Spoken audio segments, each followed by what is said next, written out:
guys, ito yung current situation ngayon. It's already 4 o'clock in the afternoon and grabe yung hangin dito sa aming harap.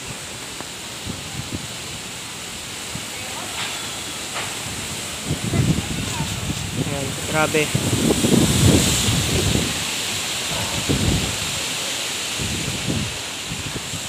Ayan. So I wish you all to keep safe. Malakas ang hangin, hanggat maaari huwag na kayo lumabas. Baka kasi may mga lumilipad na object na tumama sa inyo.